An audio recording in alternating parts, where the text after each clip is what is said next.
and we're going to hold questions for Simon until the end, just to make sure that everybody, and don't leave line with less time, etc. Just try to make sure everybody has their time. If it's 12 minutes, then I will see if anybody has a single question. Morning, Simon. And if they do, so I will do one question, but it's so everybody look for me as kind of the in-between key to see either if there is time for a question or not, and ask or pose that, and then say, okay, we appreciate Rose joining us, and the floor is yours, Rose, or whatever I'm going to say like that, and you just go ahead and share screen. That sounds great. And I think the way this is probably going to work, the way I've seen it many times, of course, usually I'm on the host side, but is that if you, even if Simon doesn't necessarily have to stop sharing, if you try to share, Rose, it should just take over and it give you like a flag that says, are you sure you want to take over for this other person?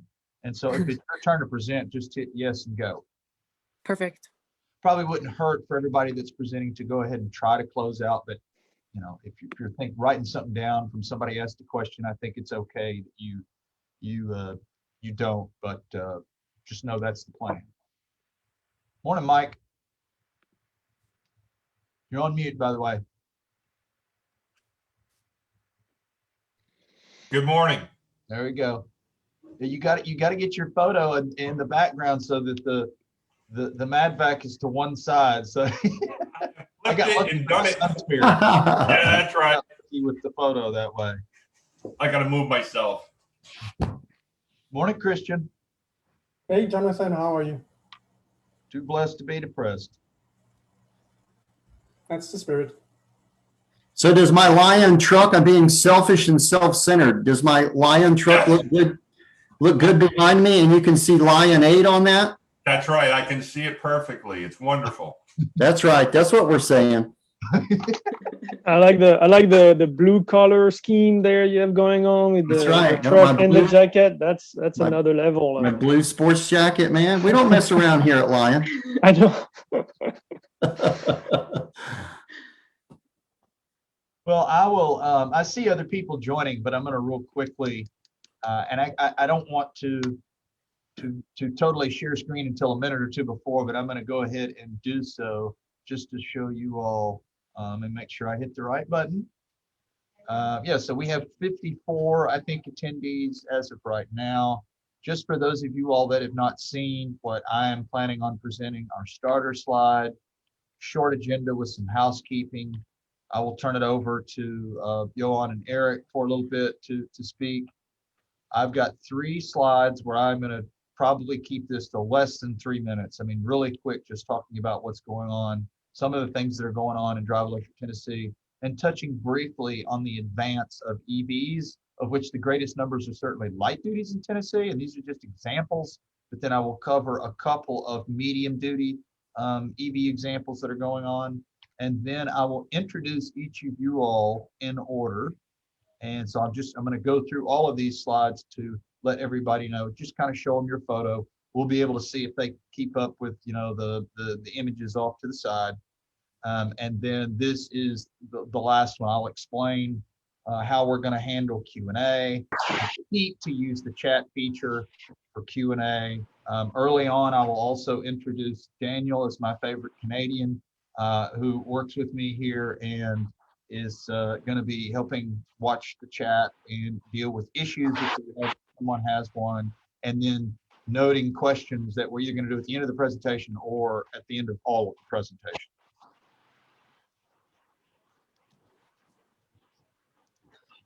Sound good. Morning, Eric. Good morning. How's everyone? Good.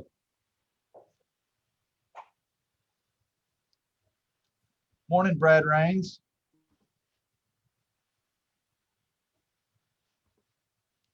Double mute. Got them both unmuted. Morning, Jonathan. All of our presenters, Brad Rains is a key co-conspirator in all things DriveElectric in Tennessee and knows Tennessee's utilities, and as we call them in Tennessee, because TVA is really the utility, and we have local power companies or LPCs, knows them really well. So just know he is an ally in our efforts for transportation electrification in Tennessee.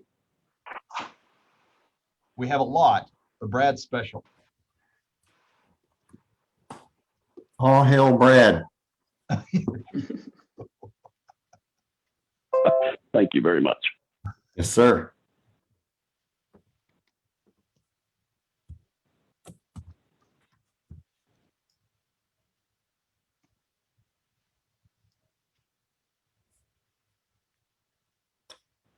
So I mentioned that, Rose, do you have something immediately after the webinar, or do you have, if we can remember, have a couple minutes?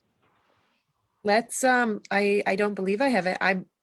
Jonathan, I will take the time for you. Even if I have something, we can push it. Thank you. And hopefully this could be of benefit to Flow, which I had never seen Flow Add Energy. So is that the full name? Add Energy is our parent company. They are the manufacturers of our charging stations, and Flow is the name of the software network. But most people just know us as Flow. It's a all-encompassing title. Gotcha. Okay. I did not know that. You just educated me a little bit there, so that's good. Well, hopefully I can educate you a little bit more today too, not just right now. We'll see.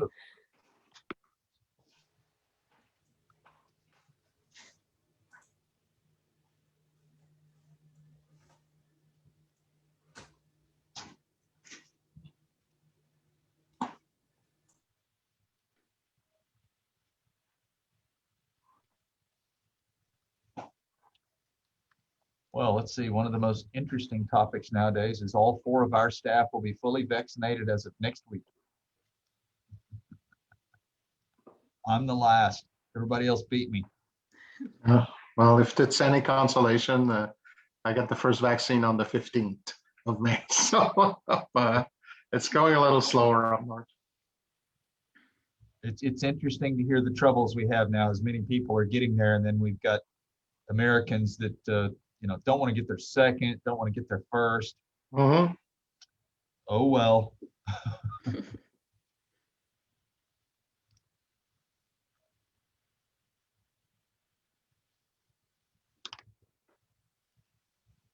Good morning, folks. As you join us, we will get started with the webinar in just a few moments, just a few minutes. I've got 10:58. We'll get started at 11:01 to give people a small cushion. Mm-hmm.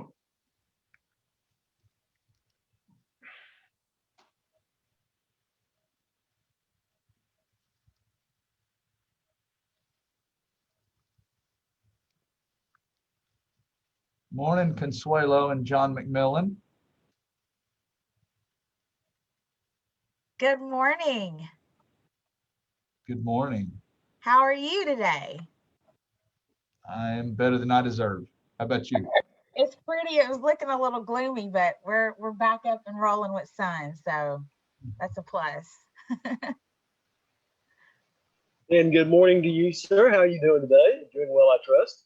Doing very well. The image you folks see for John's photo is as you can see, their Defiant Roadster, and they are working on getting to the point of being able to produce that in Tennessee or nearby as a fully roadworthy vehicle. So John's been working on that for many years. A lot of, I hope not blood, but surely sweat and tears.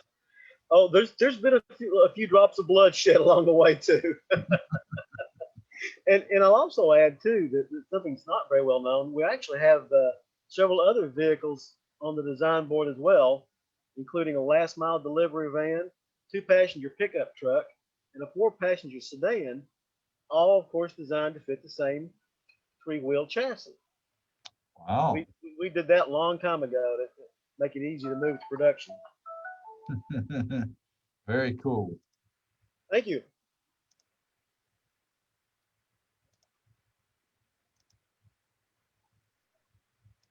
Congratulations, John. It really looks nice.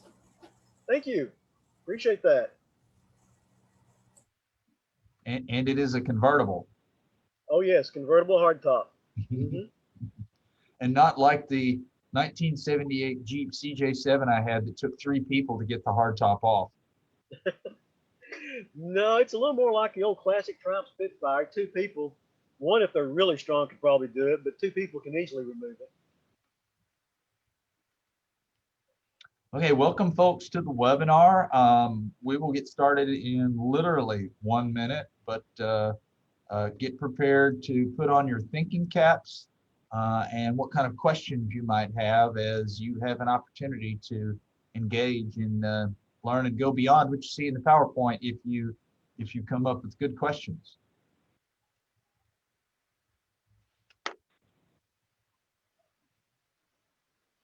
All right, I have 11:01. We will go ahead and get started. Thank you everybody for joining us. We really appreciated the opportunity to work with these companies and Johan Turketil out of the Quebec government office in Atlanta to bring you this information today. My name is Jonathan Overly. I'm the director of East Tennessee Clean Fuels and the administrator for Drive Electric Tennessee. And just a few things we want to cover at the start. That's our agenda. Just going to talk a little bit about some of our key partners.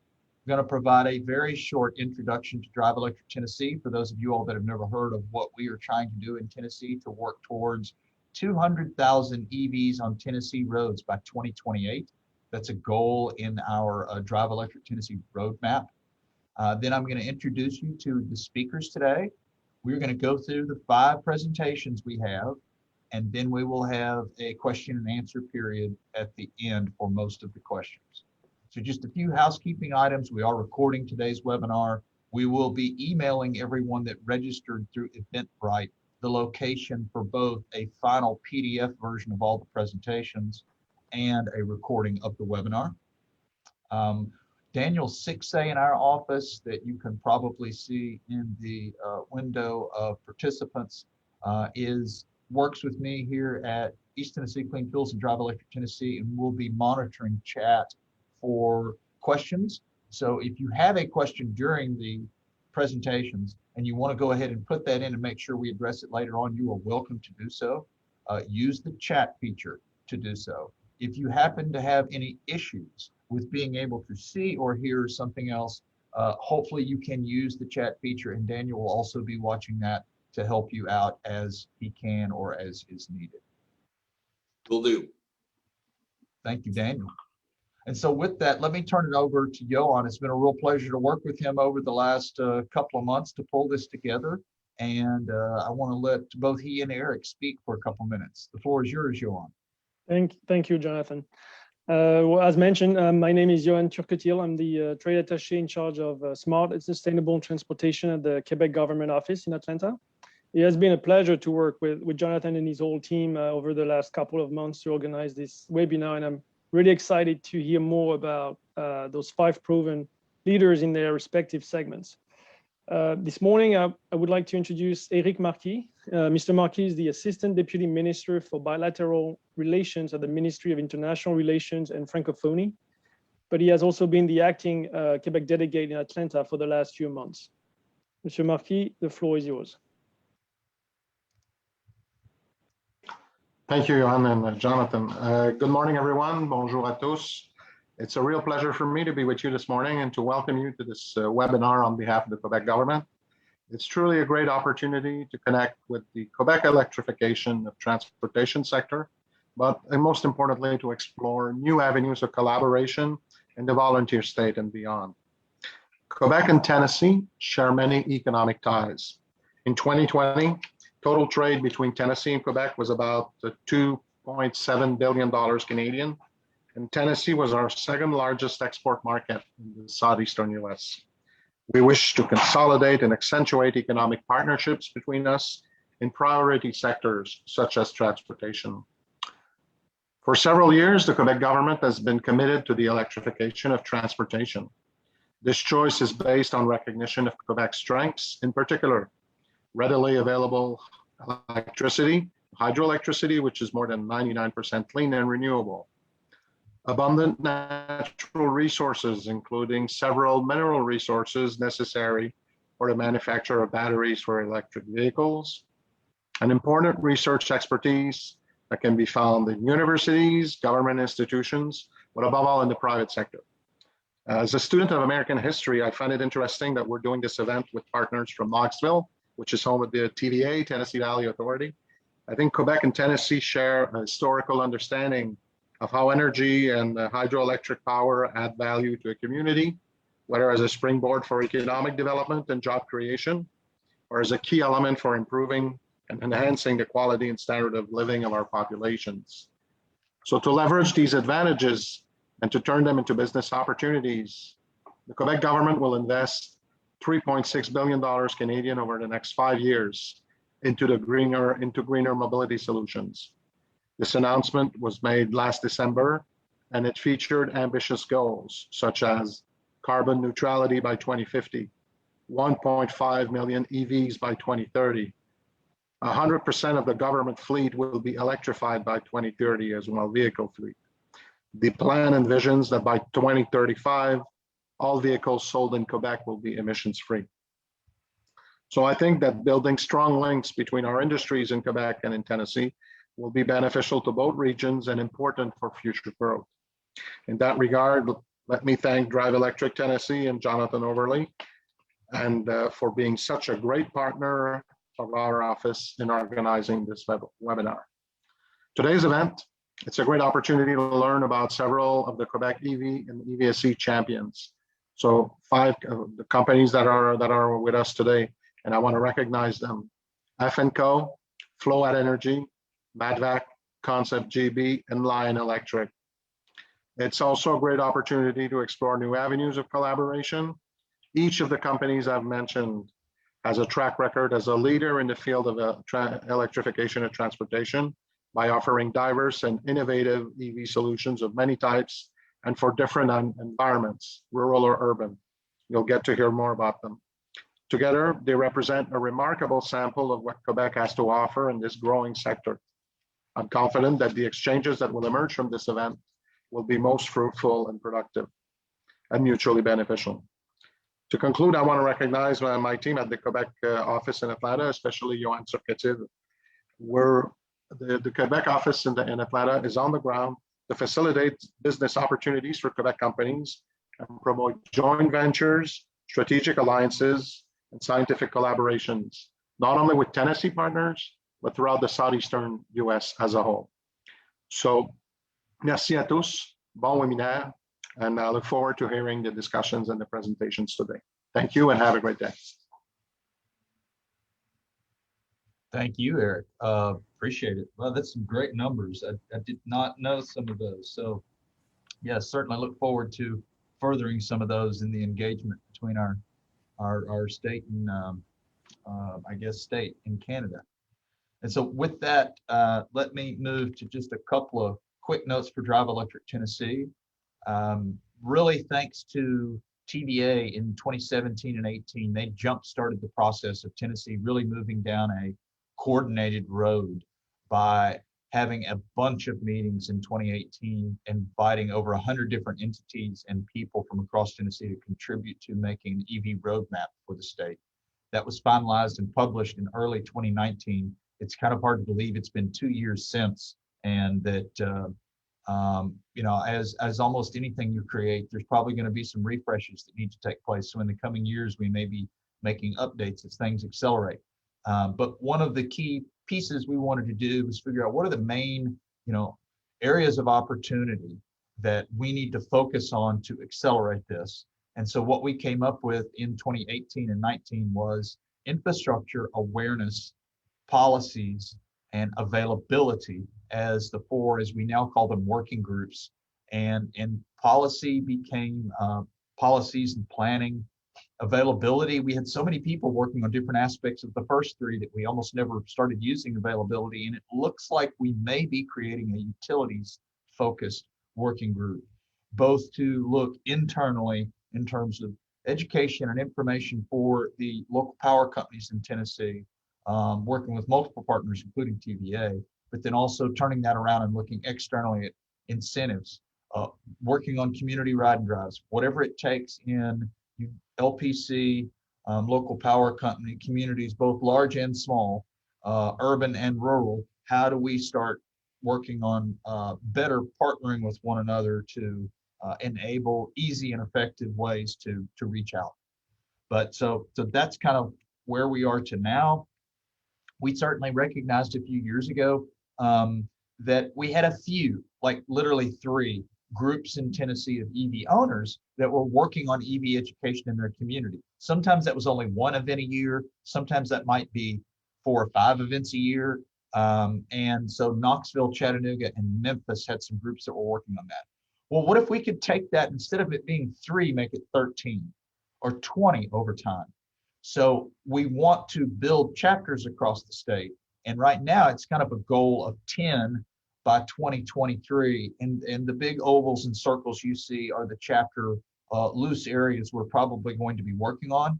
Appalachian Highlands in the northeast part of the state, and the Upper Cumberland area right in the north central part of the state, that's a fairly rural area, are some of the first 2 we've been working on. But you see bigger circles throughout and some smaller circles where we want to continue to build some of these chapters.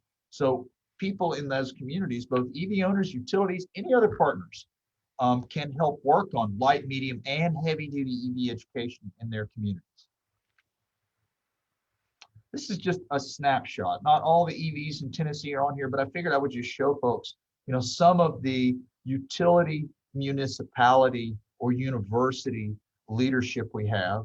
So you can just see some counts for light duty dedicated electric vehicles that are across the state. I certainly want to point out Kingsport, and if you can see it, it may be fairly small on your screen, but yes, that is a 2011 Nissan Leaf painted in a police package. They did jokingly call it the Leaf Police back then, but Kingsport was showing leadership then, and they have a huge fleet of alternative vehicles. But we're just really happy to see a lot of people engaging and starting to move down this path. The one other quick thing I'll note is beyond light duty, you will see a couple of products. That's actually going to be a plug-in hybrid ambulance that the city of Memphis is going to acquire later this year. I believe there's going to be 8 total vehicles, 4 of which are going to be plug-in hybrids. And then in Chattanooga, right next to EPB, there is a Class 6 dedicated electric vehicle that we expect they are going to acquire probably next year through some grant funds they got this year. So there's a lot of different entities working on this. Certainly there's private sector examples too. None of this is literally in that vein, but just wanted to give you just a little picture of what's going on in Drive Electric Tennessee. And as you can see in the bottom right-hand corner, all you need to do is go to DriveElectricTN.org and you can learn more about partnerships and what we're doing here. Okay, so we're real pleased to have the following folks with us today as our speakers, and the presentations are going to go in the order you see here. So Mike Winicki is with MADBAC, and you can see some of the litter control vehicles that he's going to discuss. Simon Poulon is with F&Co, and there's 2 examples of some of the various vehicles they have, and I don't want to steal any of his thunder. I want to let him tell you about F&Co. And then Rose Linoff is with Flow, and she will be talking about, she's the EVSE representative here. So they make different kinds, as you can see from that photo, of level 2 options, then also have other size electric vehicle charging technologies that she can tell us about. Christian DeStoop will show us Concept GB and the little bike scooter that you see on the left, which after finding out how much those cost yesterday, Daniel, I told Christian that I know some other Clean Cities coalitions have bought EVs to use in their groups. I think we need one of these to take places with us. Last but not least, both Maria Brown and Omar Sandlin from Lion Electric will talk about, first of all, school buses that Lion Electric produces. And then Omar will talk about class 6 through 8 trucks that they work on, build, and are doing a great job, as Omar was telling us just before the presentation got started, of building partnerships and getting vehicles in place. So just some quick information for you attendees. Each presentation will be roughly 12 minutes. Depending on how long it takes each presenter to present their materials, we might be able to take a question at the end, but most questions will be during the Q&A session at the end. Again, use the chat feature to write in a question if you think of one in the middle of someone's presentation, and Daniel and I will be helping to look at those, and we will go to those questions first if they don't get answered in chat to pose at the end. And so with that, I think I'm going to turn it over to you, Mike, and you can take screen control. Beautiful. Just one moment.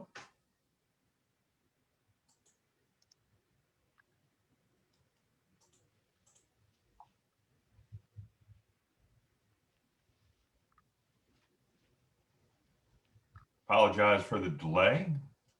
It's okay. It was waiting for you to log off.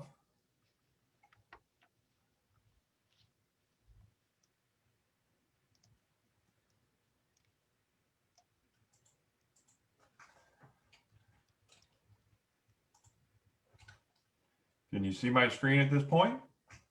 Yes, sir. Beautiful. Thank you. We appreciate being able to present for Drive Electric Tennessee. And we want to thank Eric and Jonathan and Gene. We appreciate the opportunity to be here to talk to you about sustainable litter control solutions that we have and electrification that we're going to be running through. MADVAC is a sustainable litter control solution company that we have over 5,000 vehicles sold worldwide to clean sidewalks, parks, bike and pedestrian lanes, downtown districts, public markets, also landfills, landfill fencing, and many other areas that require litter control. Our product line is very specific and conveys in a compact litter sweeper that you see in the bottom right for a 48-inch pathway to clean sidewalks and bikeways and lanes, and a very narrow-minded litter vacuum control. In the top right, you'll actually see a manual riding litter collector that allows the operator to collect litter from along the parks and highways and sideways. And in the middle, you'll see a picture of a unit that sits in the back of a pickup truck that allows you to go along highways and byways and fence lines to actually suck up litter. We're the only North American manufacturer of compact sweepers and litter collectors with over 30 years of experience. We have a strong network of established dealers across the US and Canada. And some of our fleet customers include Denver Parks, Dubai, Miami Gardens, Montreal, San Francisco, Singapore, Toronto, Washington, DC, and many more. Litter is a problem, and obviously with COVID, we actually have a lot of masks that end up on the ground in cities and parks and places that added to our ability to sell more machines this year. And we're happy to help control litter throughout the world because it's uncomfortable, it's unpleasant to have. You can transmit bacteria and viruses as you pick up litter and try to eliminate it. It's a safety hazard for public spaces. It turns away your tourists. It lowers your property values. It's harmful for the pets in the area. It brings lots of insects and pests that are unwanted to areas that you don't want them. Clogs drains and sewer channels, pollutes natural resources, and deteriorates the city's infrastructure. You'll see that our 5 products actually fall in the 3 different lines, and we talk about eco-efficient litter solutions as we are beginning to launch our electric LN and LR litter collector vac later this year.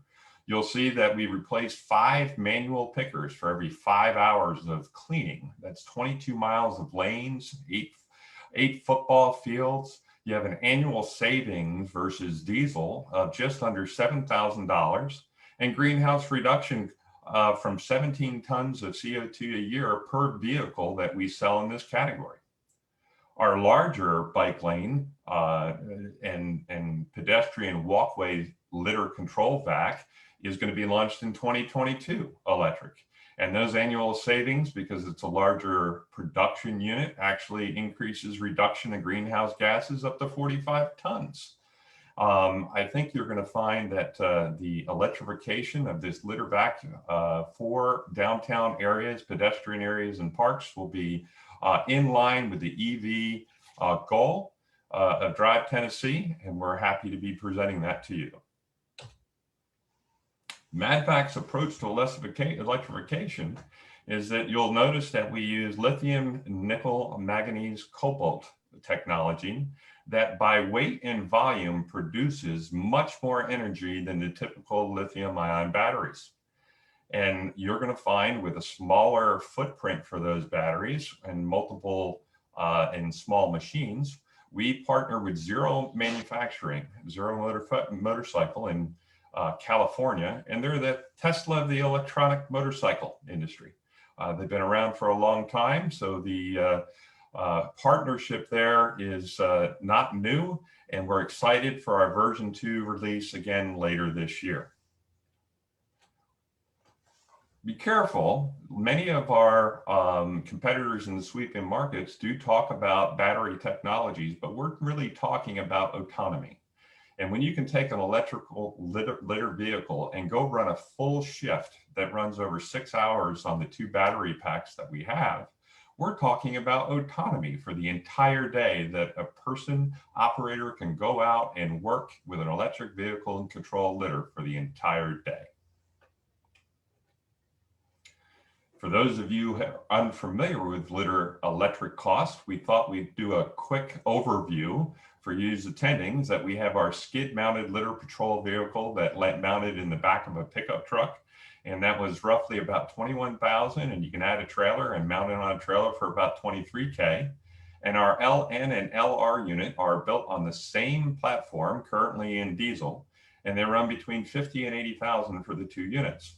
The R unit has a robotic arm that allows you to pick litter from the cab up to 47 inches tall with an 80-inch half radius from the left and right side of the windshield without leaving the vehicle. So you have park benches to pick litter off, short walls around universities and campuses. You can actually pick litter off of short walls up to 47 inches without getting out of the vehicle. And then we have our LS-175, which was the bike lane vehicle, larger 1.75 cubic foot debris. That's 110 to 125. And like we mentioned, the LN and LR electric versions that we're launching later this year is between $59,000 and $99,000. And you'll see a return on investment based on today's average diesel price of $3.12 a gallon and oil changes every 150 hours. You're talking just under $6,800 per year, or 2.7 years of payback over the diesel. The average life cycle is about $50,000, just under $50,000, as you can see there, $47,586 for a 7-year minimum life cycle of our product. So that should give you an overview of the cost of these litter collection vehicles. Some benefits of the LN LR electric launching later this year is lower dB rating for the operator safety for the people operating the equipment versus diesel. The ambient noise for the surrounding pedestrians and people while you're collecting litter is much less. You have a unit that has much higher torque and more availability of power for vacuum and inclines. And you have higher efficiency vac performance and more powerful suction with the electronic unit. And we reduce the greenhouse gases, as we mentioned earlier, between 17 and 45 tons a year. So we're happy and excited to be participants in Drive Electric Tennessee, and we would look forward for additional questions that would come up. And I'm Mike Waneke, the Regional Manager for the USA Eastern 25 states, and we thank you for the opportunity to present for you today. Great, Mike. Okay, you are welcome to unmute and ask a question if anybody does, and I'm going to kick things off because you did a great job on presentation time, Mike. And I noticed something on a slide that was talking about a 2 battery version. Are there some of these where you can get a 1 or 2 battery version that might change the cost depending on who wants to use what where? Thank you. I'll give you an example. The New York Metropolitan Museum uses a litter vac of this sort and would choose only 1 battery pack, so we can run roughly 2.5 hours of runtime on a single battery. And they won't need the complete session of a full operator schedule to use it. So it would lower the cost significantly, about 10 grand, to have a 1 battery pack. Thank you for the question. Wow. Anybody else have a question? I'll ask one other question related then. I just noticed, and thank you for presenting diesel and electric vehicle prices right there, because a lot of times what we see in EV pricing, light duty stuff is fairly, comparable and not as expensive as sometimes you get in the medium heavy duty. And it's just where we are in time and space as electrification happens more in medium heavy duty market. But it looks like these numbers, it was about 10 to 20,000 more for an electric vehicle, which is pretty reasonable for something that could have a fairly long life. With the 7-year life note that I think was on the slide before the last one, what kind of warranty comes with the vehicles? Well, thank you for asking. There's multiple answers in the question that you asked. First of all, the warranty comes with 1 year parts and labor with these vehicles. We have extended warranties available up to 3 years or 3,000 hours.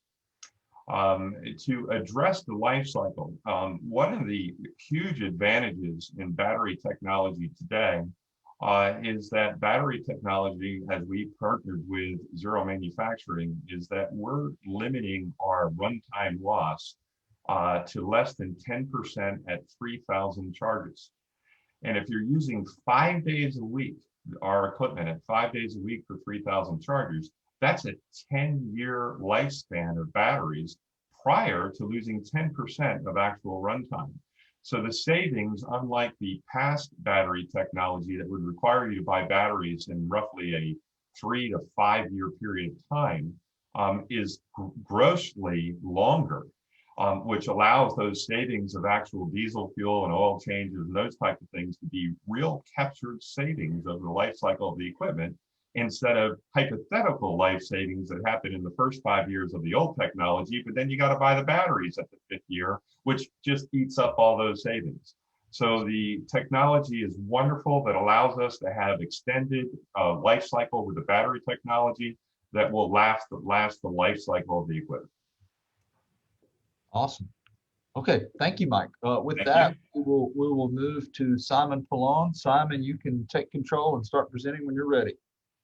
Perfect. Thank you very much for that opportunity today. Can you see my screen? Yes, sir. Perfect. So I'll go quick. So FNCO specialize into heavy-duty electrification. So we convert Class 5 to Class 8 utility trucks, so vocational truck. I'll show a bit later which types we focus on. So FNCO was founded in 2006. So we're at the moment 15 years of age. We have 80 employees, mostly in R&D and at the head office, but all the installation and the work is done in each country that we do business in, which is 10 countries at the moment. We have of our Gen 5, so we had several generation over time, but our Gen 5 that started in 2018, we have 400 units on the road. And it has been tested on a lab with union and all types of lab testing, but also on the field testing in different cold and hot temperature.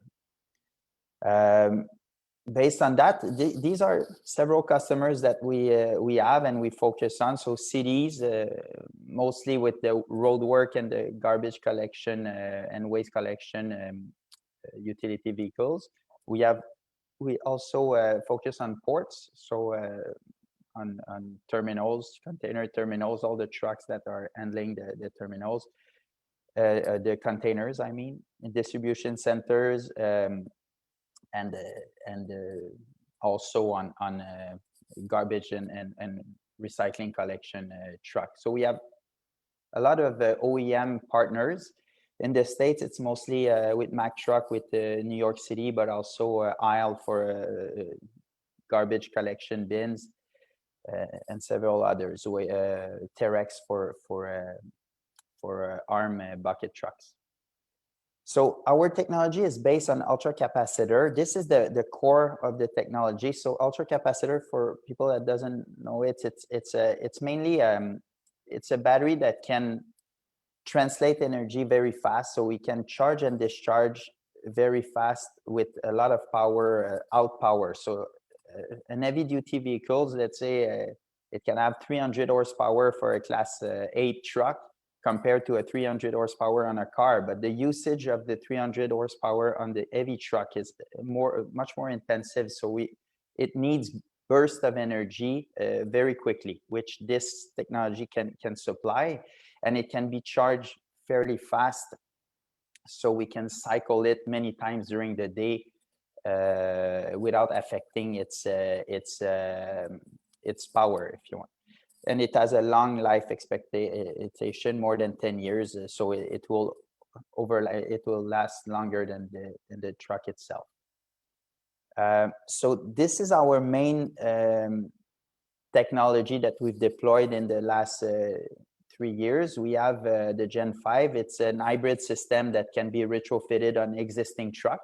So if you have a garbage truck that have 5 or 7 years, or 3 years, we can convert it, add that module. So it's an electric motor attached to the powertrain that is used for a launch and also for charging the ultra capacitor. And we have an electric PTO that replace everything that would be hydraulic on the truck. So the truck becomes electric for a good portion of the day. With that architecture, we can reduce by 50% the engine hours, up to 35% the fuel. It's more quiet, less maintenance for the maintenance after treatment systems or oil change and things like that. And you can save a lot of money, and it's a cost efficient. So every design that we make are based on a low cost of purchase, a small cost of when we sell it. So it's less than $30,000 for an existing truck to convert. It can be also supplied on new truck, like example New York City for their new collection vehicles. We're developing based on the same technology, a full EV platform that could be also retrofitted or on new truck. It's going to be based, the base of the kit will be with ultra capacitor, with more power on, with an electric drive, an electric motor that drives the truck, and will be able to supply different type of range extender if needed. So the goal of the technology is to sell an electric truck at the same price as a diesel truck. So to compare, when Matt Back was talking, to compare both prices and to focus on ROI and on different ways of charging. So the range extender will become the buffer, if you want, in different application to add more range, or if you need less range.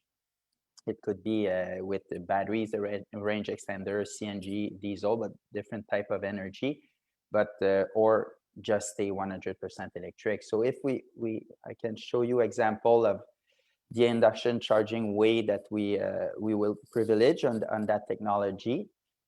If you see, this is a typical port operation. So the red dot that you see, or it could be a yard, a distribution center, a city also. So different points in red and green are where the trucks stop naturally. That would be logical to put some charging station, so a opportunist charging station.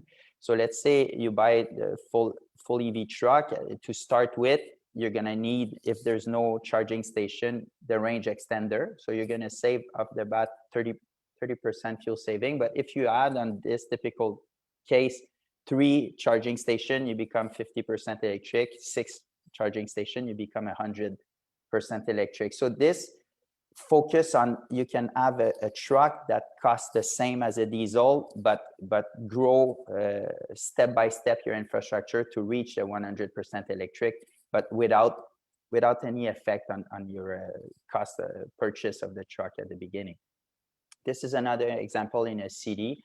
So this is Paris, but we're going to convert 600 units down there with that solution. And this is where you see the green lines. It's where it's going to be right away full EV, and the gray will become with the range extender. But we add 2 charging station, it becomes more green, 50%, and 6 become 100%.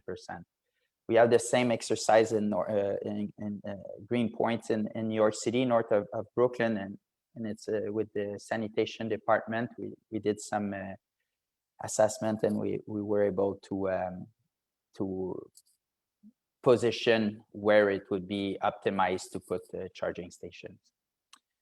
These are the trucks that we focus on: dump truck, bucket trucks, waste collections, distribution, terminal tractors, concrete mixers, buses, and so on. We have a connectivity device that we can upload and download different upgrade on the system or change or different software updates. And it can be also a diagnostic tool, so we can see if the truck has a problem or not, and just have the correct answer to the maintenance team after. These are examples of fleets that have converted their entire fleet with our hybrid and going towards our EV solution.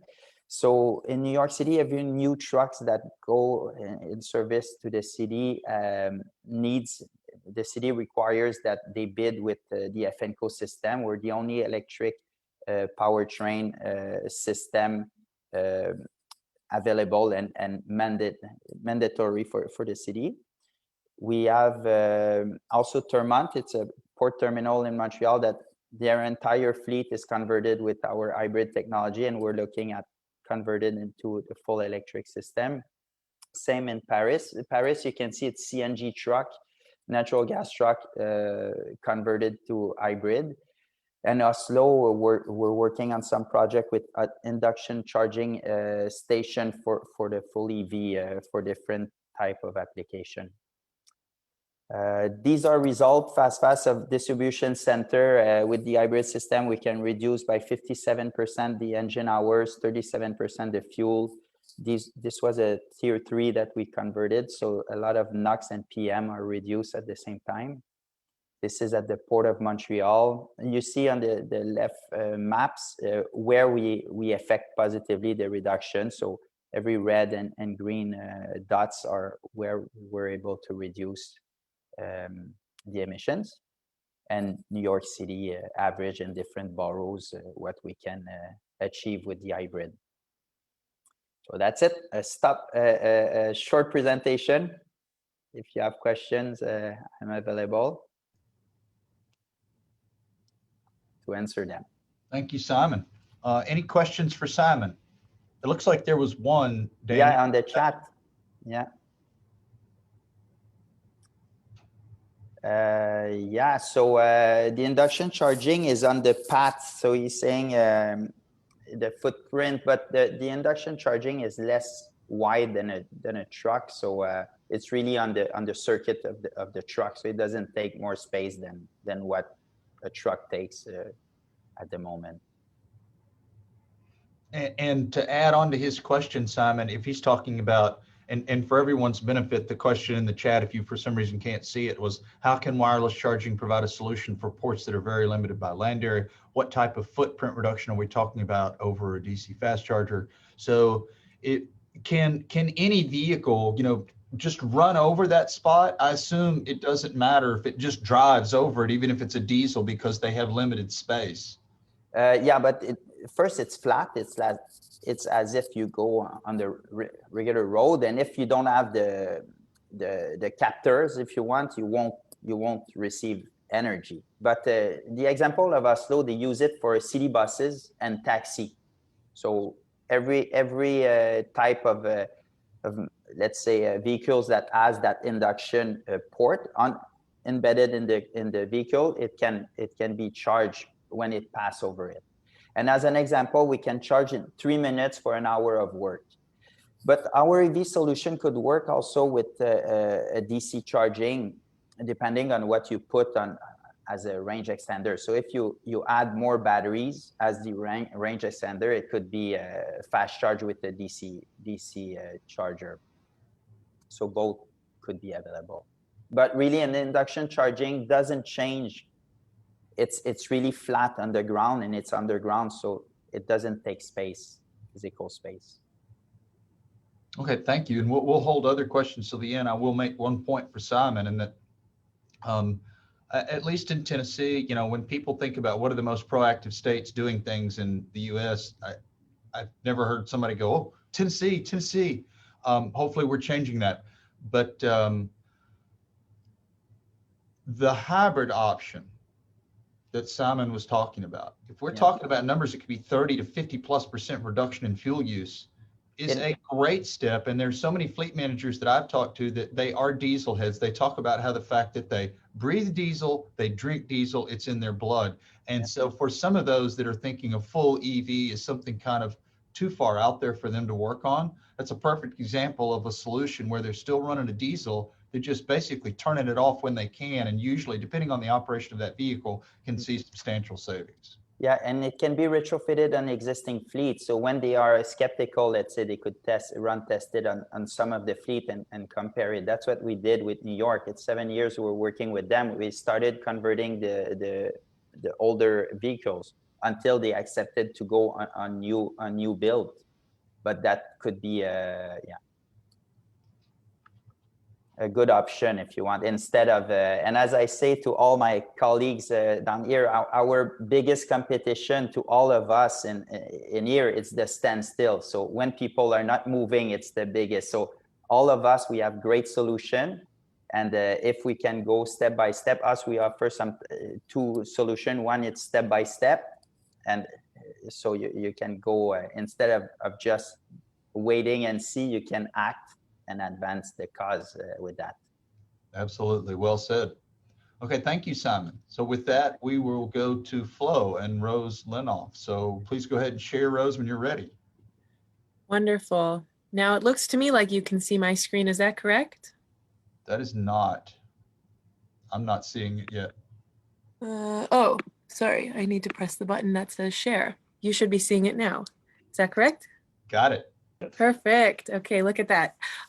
Before I start, I just want to say thank you very much to Johan and Jonathan for having Flo present. I know that hours went into putting this event together, so thank you very much for that. And as it says on the screen, my name is Rose Lenoff, and I help deploy Flo's EV charging solutions in governmental and smart city locations. I'm excited to tell you a little bit more about our solutions.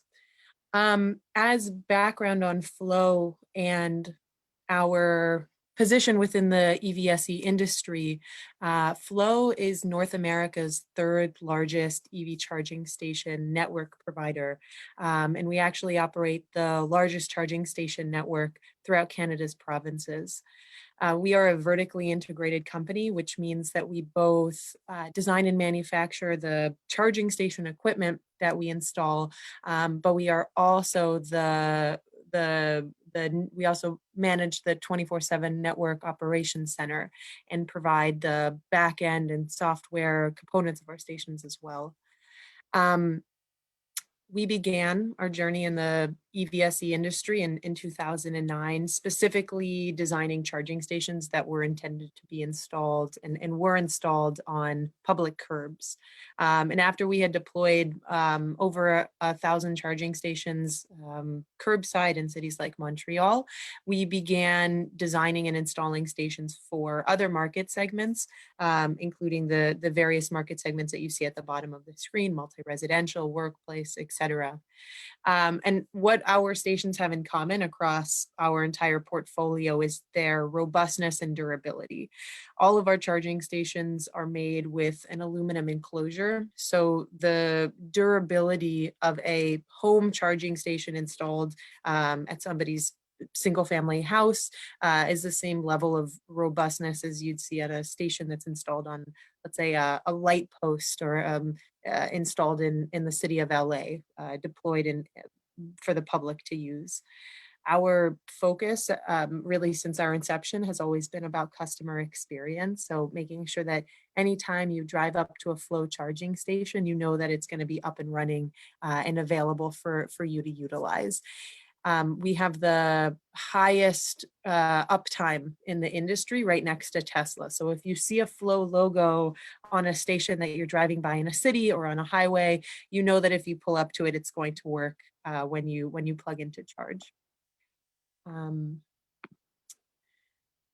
As it pertains to DC FC deployment, which I think is a apropos conversation to have in Tennessee, given how the landscape is evolving. We have quite a bit of experience deploying charging stations in rural locations, and in Tennessee, a state that's over 90% rural. I think it's quite a relevant topic to discuss. But throughout Quebec, the province of Quebec, Flow has partnered with Hydro-Quebec, which is the leading utility of the province, to deploy what's known as the electric circuit network. And one of the main goals and priorities of electric circuit was to deploy stations cross-regionally and create a network of DC fast charging stations in order to make it easy for people to travel long distances across the region. And particularly if you look at this region where you see this number 7 and the number 11, these are very low density locations, but are crucial to Quebec's tourism industry. So there's quite a number of charging stations, of DC fast charging stations that are available here for people that are traveling to this specific area, either as for vacation or for pleasure, or who live in this region. And in the United States, what we see from market research and different data that both Flow has conducted and other companies have also conducted is that there is, in the States, a higher percentage of EV adoption in major metropolitan areas.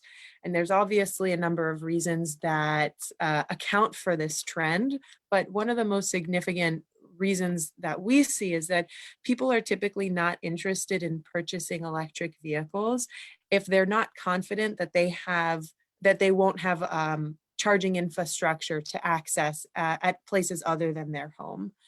In Quebec, however, there has been a thoughtful and concerted approach to having an equitable distribution of EVs in rural areas.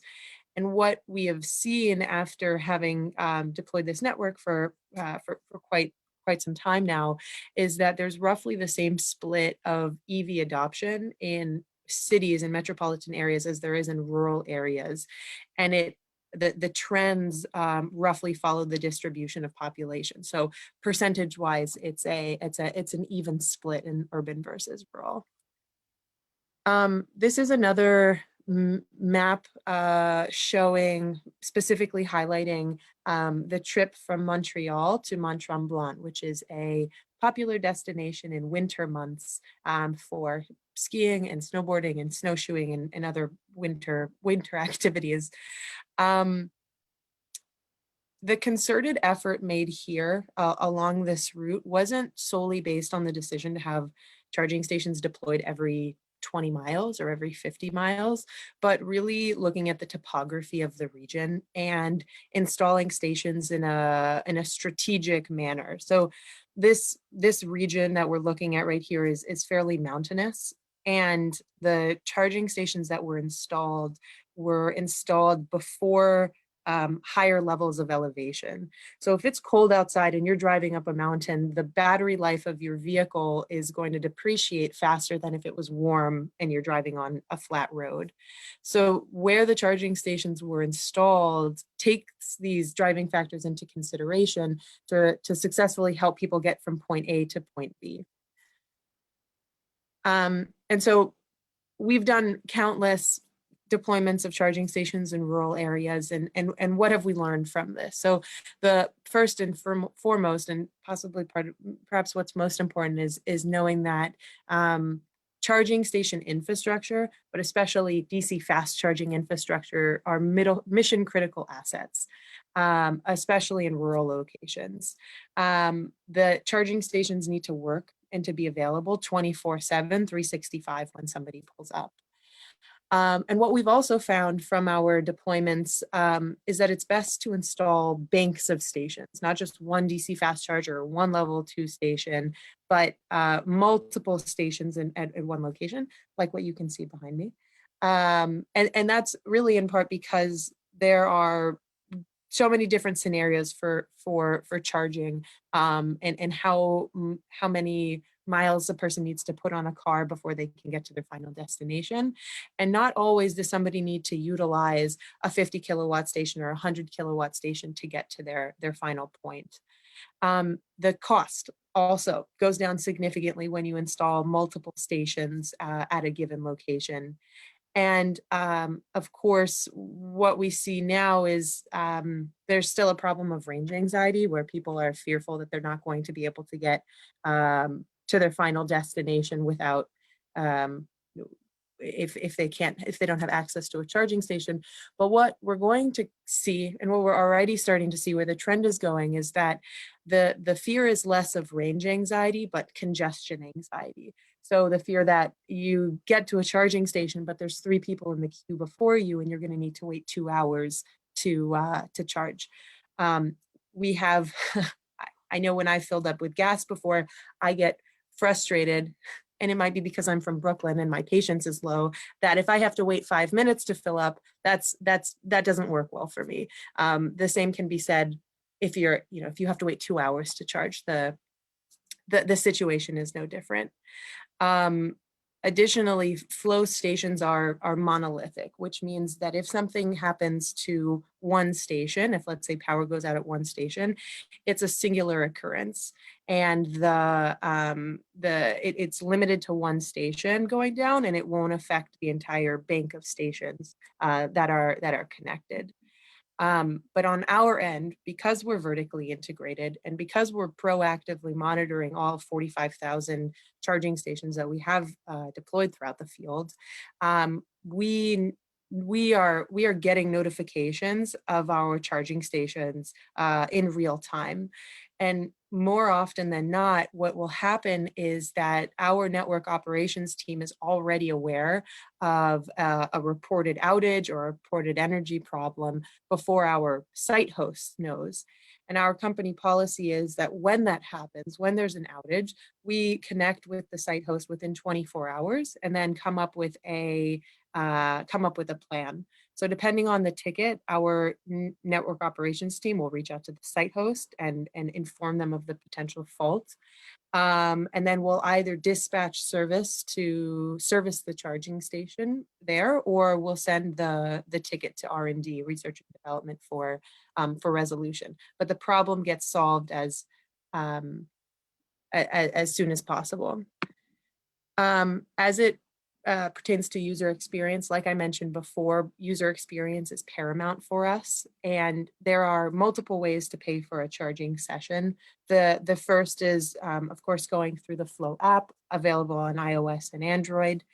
But since 2018, we've actually had a roaming agreement with ChargePoint, which ultimately means that if you have a ChargePoint app on your phone, or if you have a ChargePoint RFID card, you'll be able to see Flow stations on that ChargePoint app, and you'll be able to initiate a charge with your ChargePoint RFID card or your ChargePoint app, and vice versa with the Flow network. So you're not just limited to using stations on the Flow network. If you have an account with us, you have all of the ChargePoint stations that they've deployed also available for you. And about 4 weeks ago, we announced another interoperability roaming agreement with Greenlots, which is the same thing. Our stations show up on their map. If you have a Greenlots app, you can initiate a charge with a Flow station with that app. For folks who don't have a smartphone, what you can do to initiate a charge is you can call the number listed on the charging station. So you're not limited to not be having access to the station if you don't have a smartphone. There's multiple ways to pay for the session, and our goal is to make it as equitable and inclusive as possible. And lastly, real quick, of course, we have different data utilization reports that we share. We have a platform that we share with our site hosts. And the goal of this and the platform that we have is to showcase information that goes beyond how long somebody was plugged in, what type of vehicle they were charging with, excuse me, but showing, well, how far away did somebody travel to get to this charging station? Where is that person traveling from? Where are they from? And the goal of the information that we're gathering is really to help make educated and informed decisions on expanding charging infrastructure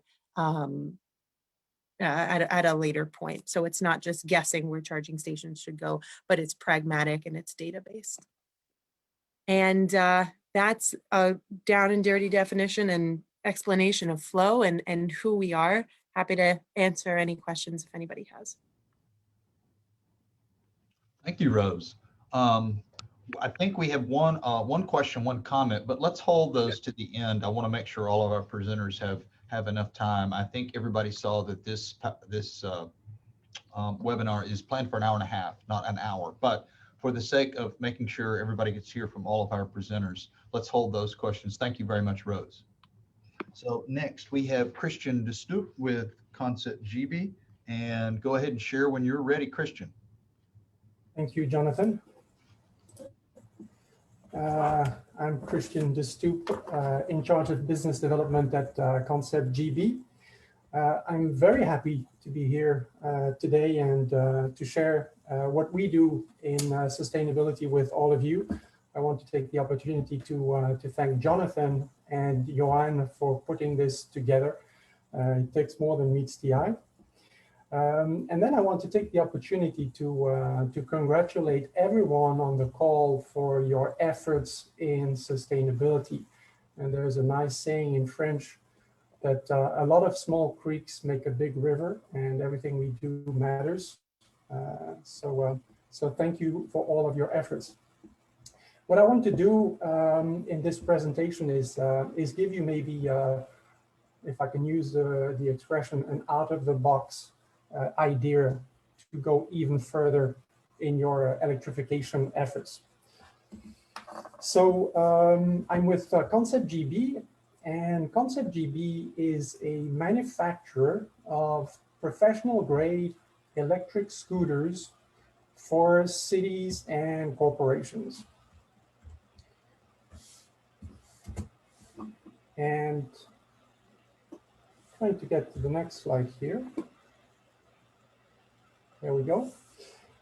So we offer sustainable mobility solutions to cities and professionals to optimize your mobility needs in an innovative, performing, and sustainable way. And a week or two ago, I heard a really interesting definition of sustainability. And the definition was to do more with less. And that struck a chord because that's precisely what we do.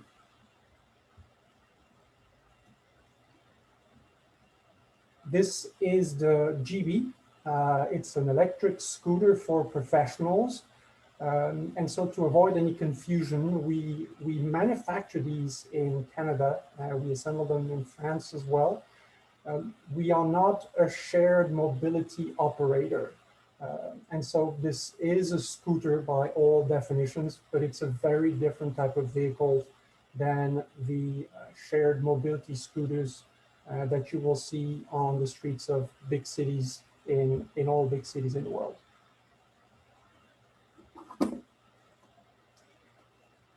Our customers are fleet owners, and I'm not going to spend a lot of time here, but fleet owners in all sectors face the same challenges, purchase cost, maintenance cost, fuel costs, and we are all trying to reduce our carbon footprint.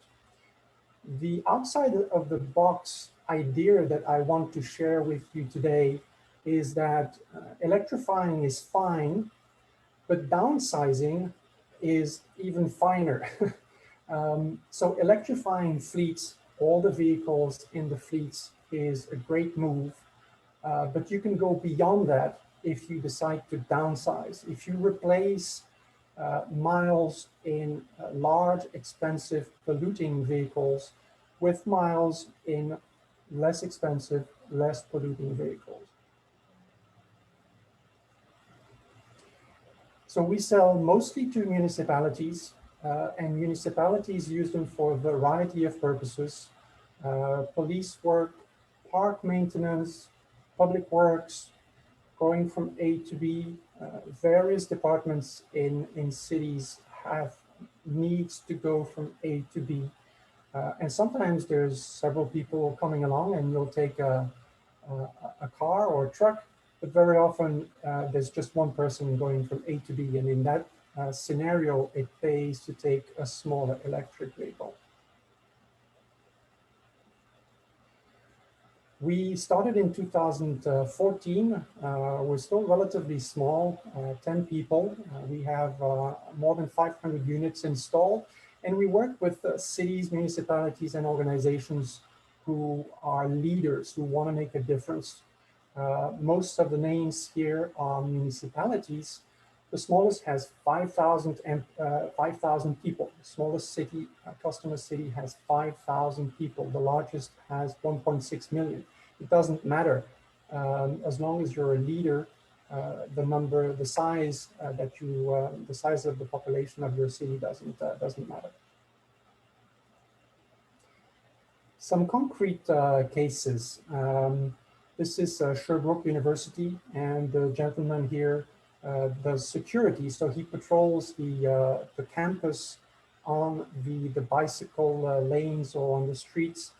And the feedback that we have here is he can go anywhere. You can drive the GB, you can ride the GB at the speed of walking. So it's not aggressive. The range of the GB is up to 40 miles on a charge. And this team actually does 30 miles in the morning. They swap the batteries and do another 30 miles in the afternoon. So they do their work all day long, and the feedback is it's comfortable. You can see the gentleman's feet are side by side, which is the most ergonomic position. It's not one foot in front of the other like you would expect on a smaller scooter. The scooter is rugged. It's meant to last for 5 years or more, like all fleet vehicles. This is the Denver Police Department, and the feedback that we have from them is that it's easy to get on and off of. And they also felt approachable. They said the GB is a conversation starter, and that's a plus point. Parking enforcement is also an often used department. You want to be nimble, and you want good visibility, and visibility both ways. The visibility of the user, but also being visible is important. The GB is an all-terrain vehicle. We've sourced the tires and the front suspension come from motorcycle manufacturers, and it's a rugged vehicle. It weighs 80 pounds, and it's meant to last. It's not a toy. Public Works. Here are the benefits that we have from the various municipalities who use it in this department. It's nice to be all-terrain capable, and you want good visibility.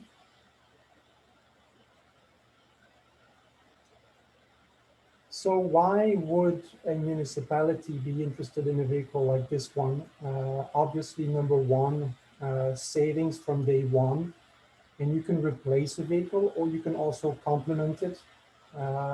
Return on investment is calculated as 4 months if you replace the vehicle, or 16 if you complement it.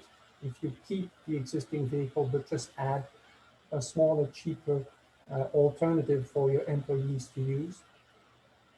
An increase in productivity is a very interesting benefit, and often not the most obvious one, but that's the feedback. The feedback that we get from customers is an increase in productivity. And can give you one example, a city employee who needs to verify the pH level of a city pool and needed to take his own car because it's a small municipality and they didn't have enough vehicles, and he needed his round trip was 1 hour to go and verify the pH, and he needed to do that 5 times a day.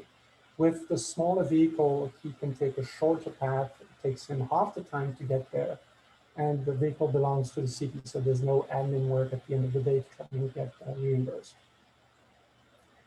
Last but not least, replacing a vehicle with a smaller electric scooter alternative can save you up to 12 tons of greenhouse gas emissions per year. And that's calculated over the 1,000 battery cycles of the scooter, which yields 40,000 miles or more. I've given you a couple of specs, but up to top speed of up to 20 miles, a range of up to 40 miles. There's no need for recharge infrastructure. It'll take 4 hours to charge the battery on a standard outlet, and actually that's a big benefit. The cost of a GB is that of an electric bicycle. We sell it for $2,900.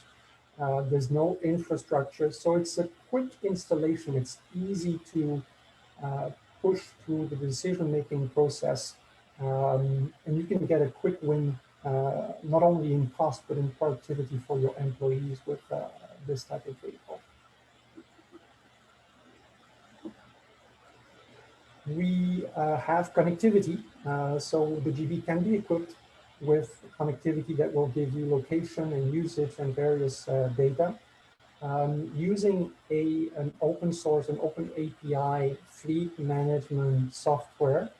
And for later this year, we're also coming up with a docking station for recharging purposes.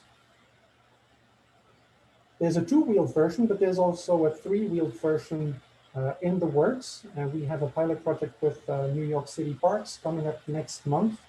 They've seen and tried the 2-wheel version, but their park employees want to take some tools with them, and so we're coming out with a 3-wheeled cargo version that remains a scooter, same stand-up position. The front half will swivel, and of course the rear half of the scooter will not, because that's where the cargo is. Customization for cities who want the city colors or the organization colors on the scooter. And I'm finished with the Solar Impulse efficient solution label, which you probably saw Equitable also has.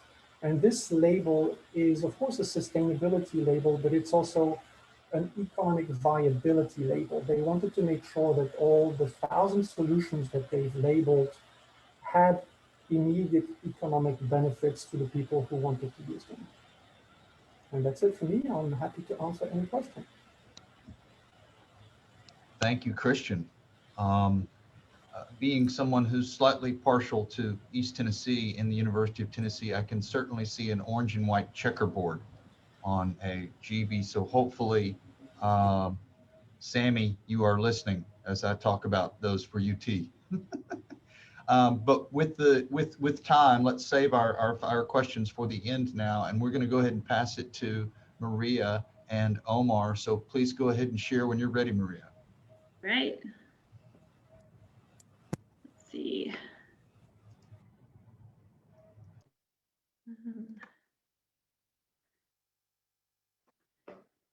All right, can you see my screen? Yes. Yes, okay, good. All right, awesome. Well, good morning, everyone. Thanks for attending today. And thank you to Jonathan and Johan for inviting us. We really appreciate it. I am Maria Brown. I am the sales manager on the school bus side for Lion Electric. I also have my colleague Omar here. He is the sales manager on our truck division. He is located in North Carolina. So what I'm going to do first here is start you off with a video on Lion Electric. I can. Here we go. So this is just going to give you a good idea of who we are and what we do. Welcome to Lion Electric. Lion Electric is an innovative manufacturer of zero-emission vehicles.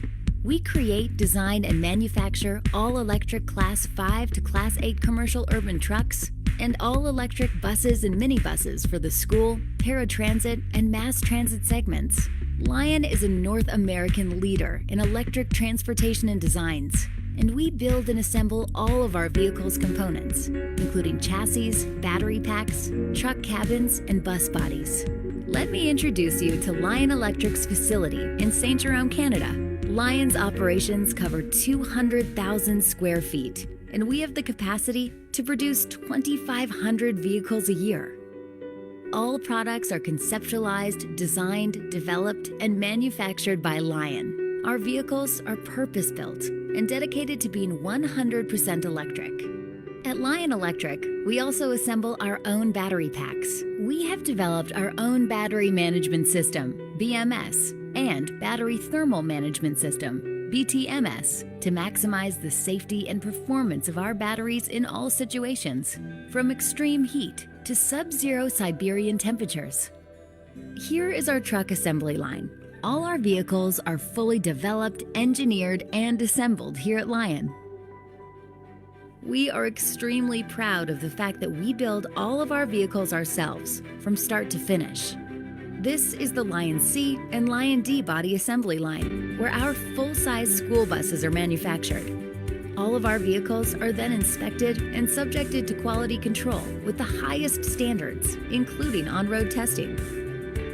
This is our Lion A and Lion M product line. The Lion A is intended for schools with special needs students, while the Lion M is a shuttle minibus. We also have service centers all over North America to support our customers directly in their home markets. As you have seen, Lion Electric is very real. In fact, we have over 300 vehicles on the road right now, with more than 6 million real-world miles driven. We have 7 different types of 100% electric heavy-duty vehicles available today, and in 2021, we will increase to 11. Lion Electric, the bright move.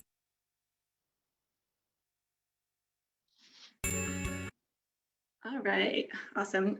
So I'm going to start you off with talking about our school bus line. So we offer a Type A, a Type D, and a Type C, and we offer each one of these in different ranges. So on the Type A, we have a 75 and a 150 mile range. And on the D and C, we have a 100, 125, and 155. So you can really customize it to what your need is. All of our buses, on the body of our bus is composite material. So this is really going to prolong the life of the bus. You're not going to have the corrosion or rust issues that you typically see on the underside of the bus. This skirt panel down the side of the bus, these are in different panels. So they can easily, if one is damaged in any way, you can easily pop them off and replace them. The roofs of our bus are also all composite. That's all one piece. So this really is going to help with with preventing any leaks. On the Lion C and Lion D, these two buses, so we offer the typical 96-inch width, but then we also have a 102-inch. And what this does is give you an additional 6 inches of aisle width on the inside. So you know, if you've ever been in a school bus, you know, when you're walking down the aisle, everyone kind of has to turn to the side, kind of shuffle down. Well, this, with the additional 6 inches, it really helps with, you know, you're able to walk straight down the aisle. The bus drivers love it. The students love it. They're not getting, you know, hit in the head with their backpacks by people walking down. So we offer AC and DC charging, or you can get both on these buses. All of these are equipped with the Dana direct drive motor, so no transmission is needed. This is going to help with saving your maintenance costs. They all have regenerative braking, so as soon as you take your foot off the accelerator, is going to put power back into your motor, giving you a longer range. From a heating standpoint, we offer electric heat or a fuel-fired heater. We do recommend the fuel-fired heater for colder states, just because the electric heater is going to take up some of your range. We have experience in all climate areas, so we have units running everywhere from Quebec to South Florida, and actually we have our first unit delivering, it's the first electric school bus in the state of Tennessee delivering on Friday. So I'll be in Washington County there with that school district, giving them their first electric bus. So we're going to be having an event there in the beginning of June.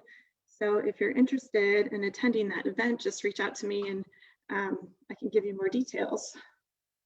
So next, I'm going to talk about, this is our Lion M product. So this is a low floor paratransit bus. It can seat up to 23 passengers, depending on how many wheelchair positions it has, or how many wheelchair positions you need. We offer this in up to 150-mile range.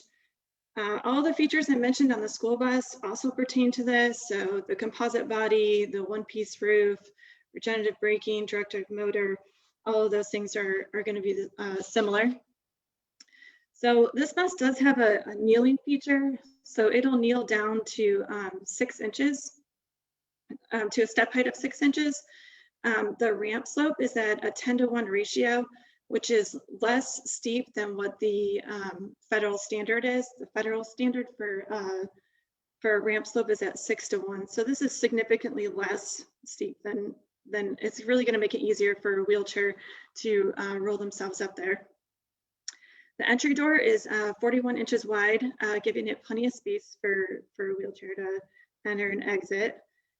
The ramp deployment cycle is 10 seconds. So that means from the time the ramp folds out to folding back in is 10 seconds, which really can make your route more efficient. And we've all seen those wheelchair lifts at the back of the bus that are having to drop down, pick up and lift back up. I mean, it can take 5-6 minutes to do that. So with this 10-second deployment, it really makes your route efficient.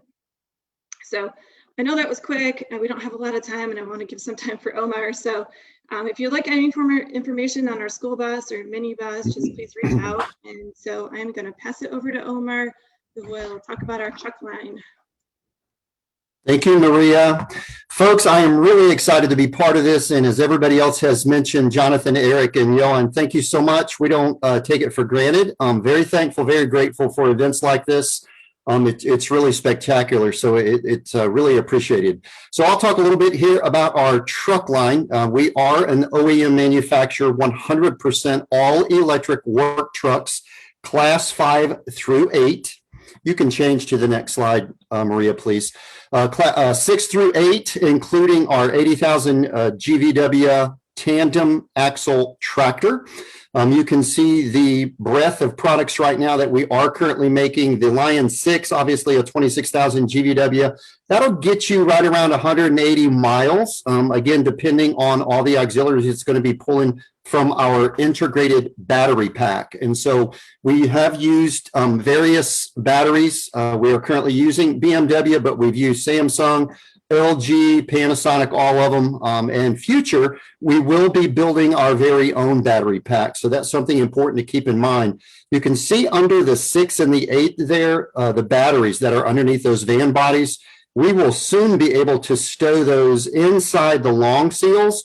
And we'll also be offering e-axles for our customers. And so I've heard a couple of you mention the reduction in the greenhouse gases. So essentially one truck in operation, all electric, is going to be roughly 85 to 100 tons of greenhouse gas reduction.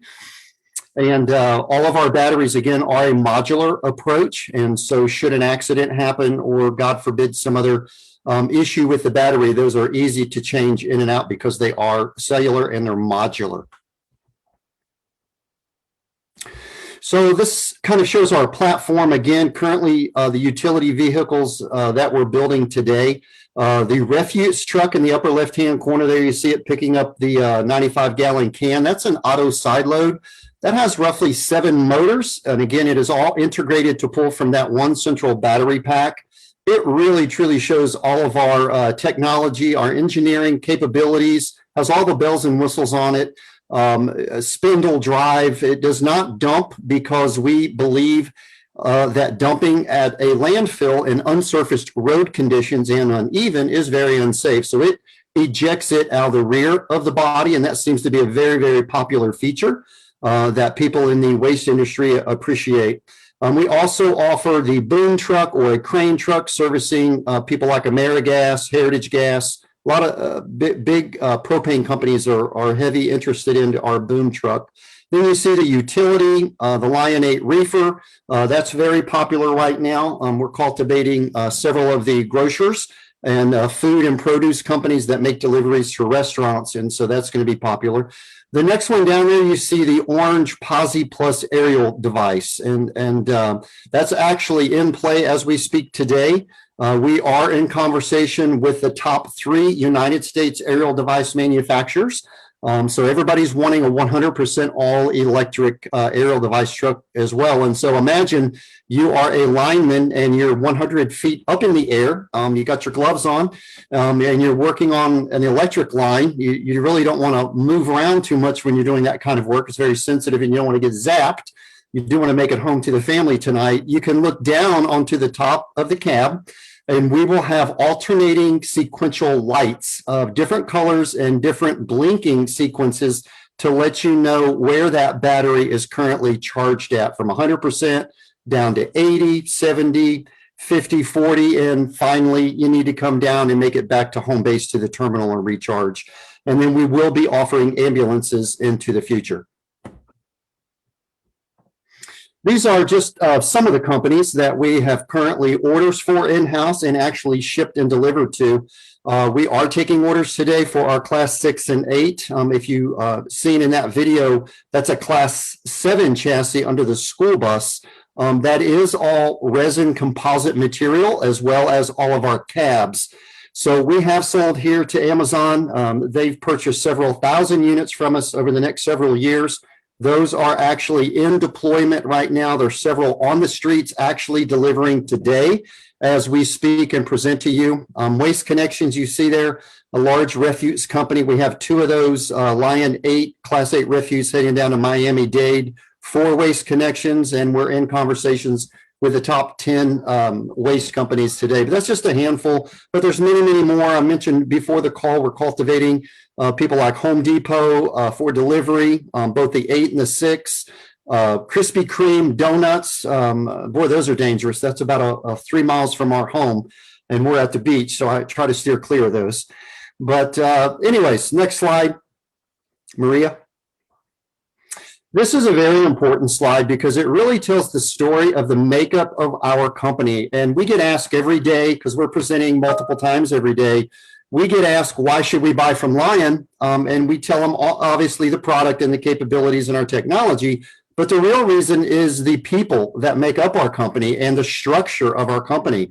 So outside of the manufacturing, engineering, and sales department, we have various segmented departments to service our customers and to provide you an incredible concierge world-class experience. We have the grant team. They're at 1 o'clock in the upper right-hand corner. All they do all day long is find free monies for people to make a jump from a diesel or a gas unit into an EV unit. And they do all the grant writing. They do all the application for our customers, and they make it pretty seamless and very, very easy and user-friendly. Then we have the energy team, our Lion Energy team. They do complete infrastructure, turnkey solutions from behind the meter, in front of the meter to the truck. We actually quote you the equipment that you need, and we can actually do the project management for you from point A to Z. Very, very important for us, and we find also that that's a very, very large benefit for us, and people really like it. Lion Academy is our training. We're going to have experience centers pretty much at every major city, and those will be our Lion brick and mortar buildings. And with our staff, where we do stand-up instruction on how to effectively operate and drive an electric work truck because there are good ways to operate it and manage your battery, and there are not so good ways which will deteriorate your battery.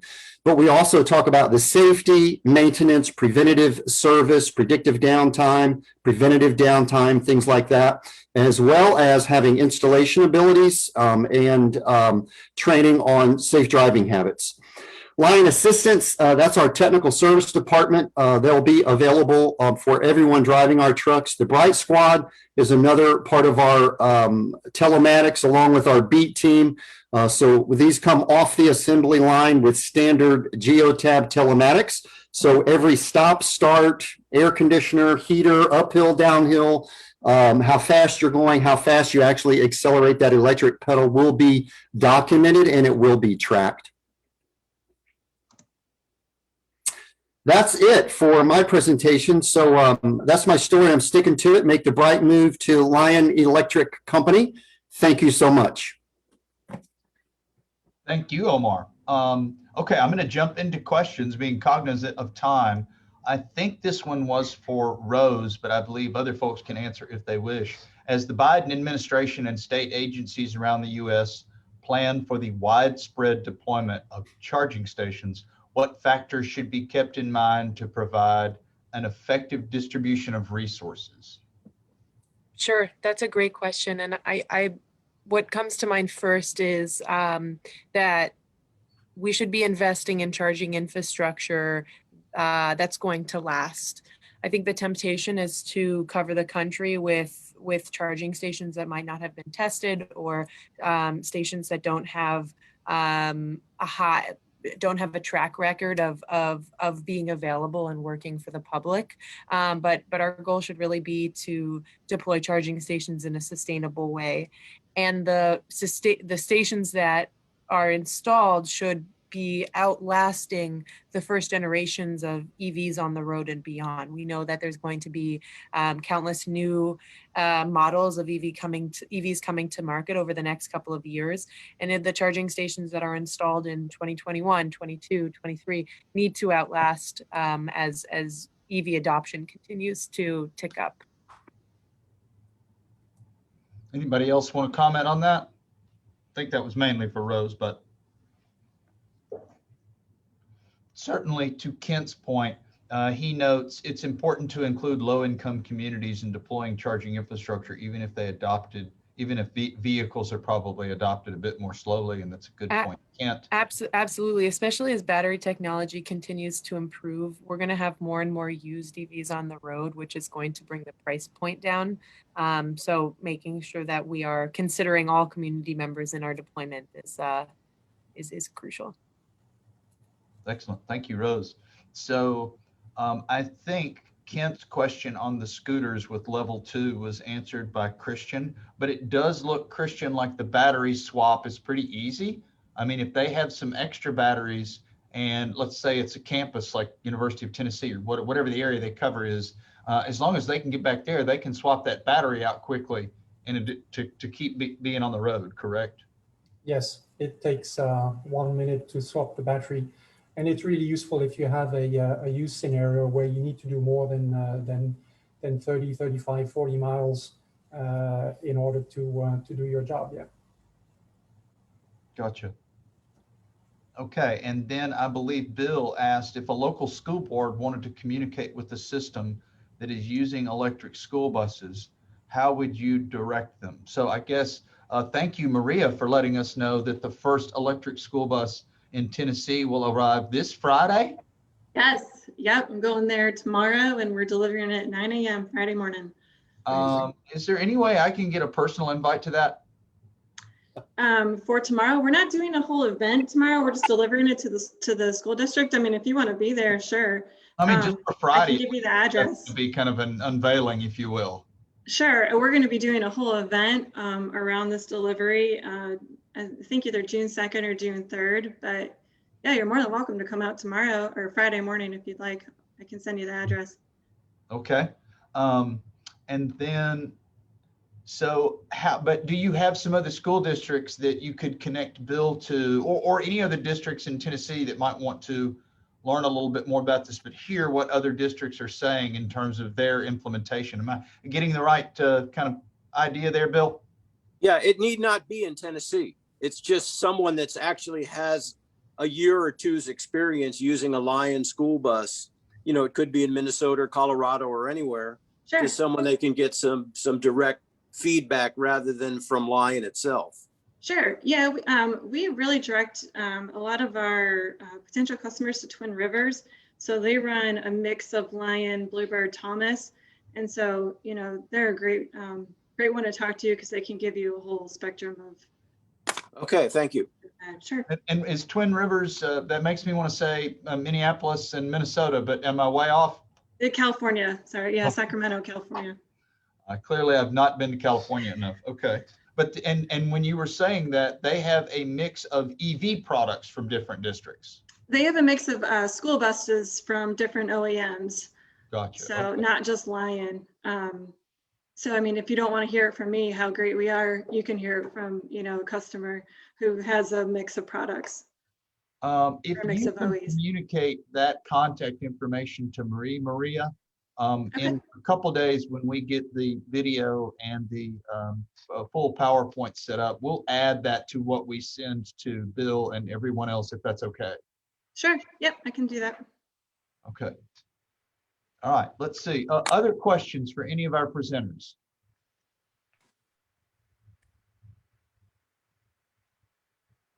Jonathan? Yes, sir.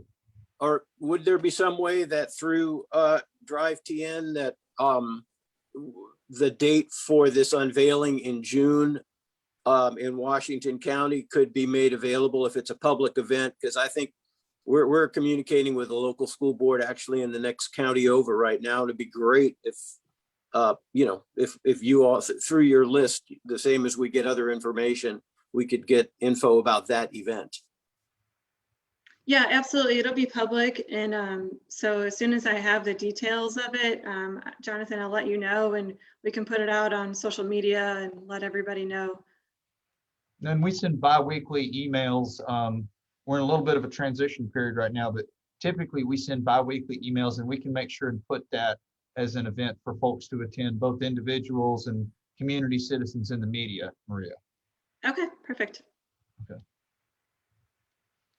Okay, one person, Brad Rains, just brought up a funding opportunity. And so just to mention this to folks, obviously there are a couple of things that to consider. DOE funding each year can be a possibility for some funds.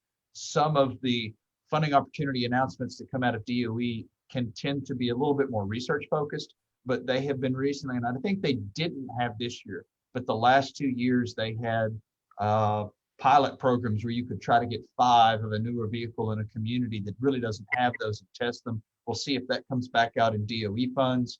There is EPA regional funds that come out each year. That is definitely focused on medium and heavy duty stuff that will not apply to, you know, class 4 and below and light duty. As Brad was pointing out, there is expected, based on what we know right now, to be another round of funding through Tennessee VW. With VW funds in Tennessee, the first round was school buses, the second round was mass transit and shuttle buses, the third round was work trucks, class, I guess that was class 4 through 8. And then the fourth round of all the funding is EVSE, and that's what TDEC is looking to release, you know, in the coming months. But they're, based on everything we know right now, we expect kind of another round. And we don't know exactly what TDEC will decide, but I believe it's probably going to be school buses and work trucks, which is what they will fund. So it could be, and I would assume this would include F&Co and retrofits kind of in addition to just new vehicles, Simon. So I think those would be applicable, but that's something we could look at. There is also some funds called Reducing Diesel Emissions for Healthier Tennessee that is the state EPA money in Tennessee that actually our nonprofit manages.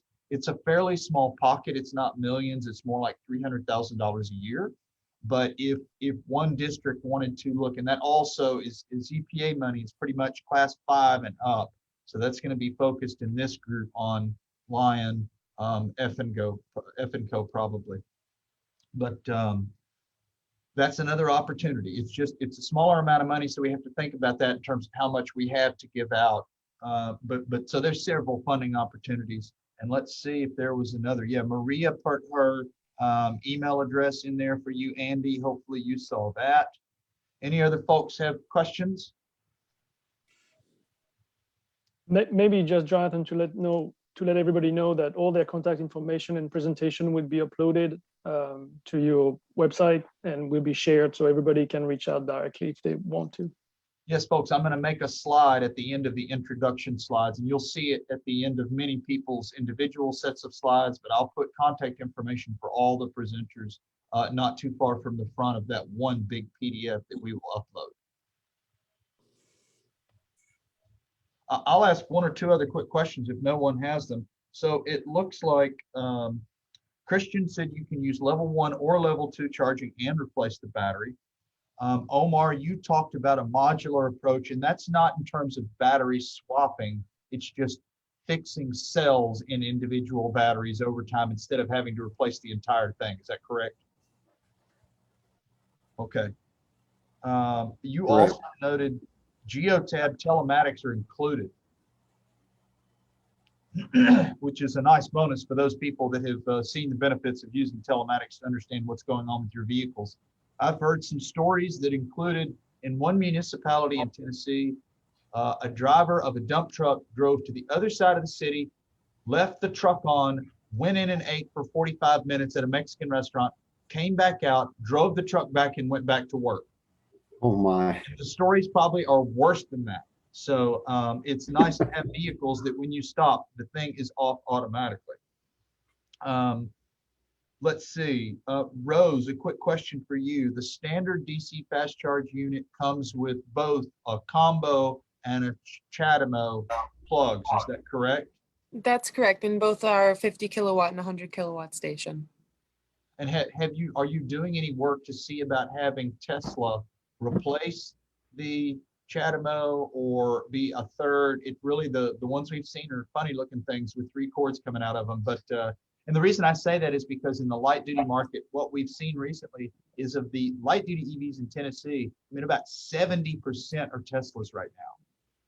So we need to take that in consideration as we think build out. And I think over the long haul, as we lose CHAdeMO, or we're probably end up as probably Tesla and combo, but I don't have a so our R&D team is looking at various options that included. Okay. Okay, guys, I know we've gone over an hour and a half. Thank you all to all our presenters. Thank you to all of you that took time to join us and learn a little bit today. And it may take us a couple of days to get everything downloaded and set, but when we are finished, we will get the information from Maria for Twin Rivers and make sure include that in what we email out. Eric, anything you wanted to say as we wrap up? Just thank everybody. It's really been a great session. And as you can see, our electric transportation sector is extremely dynamic and cutting edge. And we look forward to good business opportunities. Thanks, folks. And just so you know, if you want to review the webinar before we send around the link in the email and the information that Jonathan's talked about, it has been streaming live on the Drive Electric Tennessee Facebook page. So if you do need to review it, you can head there and view everything that we just did. All right. Thanks, everybody. Thank you, Jonathan, for great moderation. Thank you. Great event. Thanks for everyone. Cheers. Daniel, if you will leave us on for just a minute. Okay. I'm going to step out of this meeting unless you need me here. Okay. Okay. I'll make sure that I don't end it for everyone. Well, I think Rose left. Okay, she forgot. So that's okay. Oh, you're right. Do you want me? I can call her back if you want.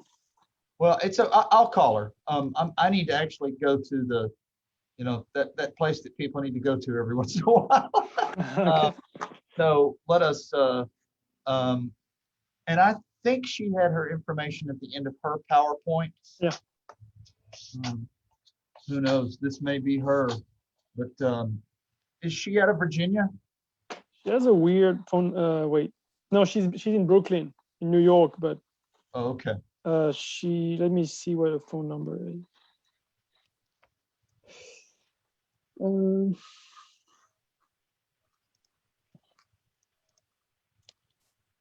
Like a cell is 571. Like the area code. Gotcha. Okay, I'm ready. If you hold on, let me do just 1 second.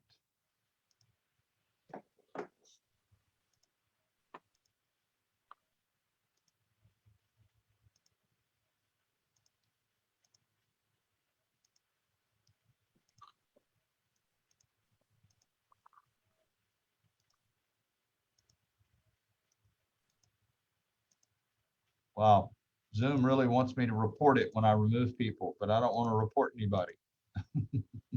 Report, like they want you to report what? Well, like, you know, they're thinking we removed someone from the webinar because they were misbehaving. Oh. I'm just trying to get people, so Yeah, it's not like anything you and I are going to say is, you know, mission critical, put it in a vault, but okay. So Rose, 571. 571 748 8160. And the middle three were 748. Yep, 748. Okay, and Daniel may be able to help us look afterwards, you know, how many people may have watched or followed along on Facebook. So I will. Okay. Yeah, that'd be fun to know. Together, we'll figure out how that may have added to our visibility. What do you want to say? Well, I know you need to go in the bathroom anyway. Do you want to touch base later this week or something? Yeah, any information you can send to me, fine, because I'm going to post something on LinkedIn maybe tomorrow. So any, you know, if you can tell me how many people were on the Facebook Live or something, but it's not that critical. I'm not.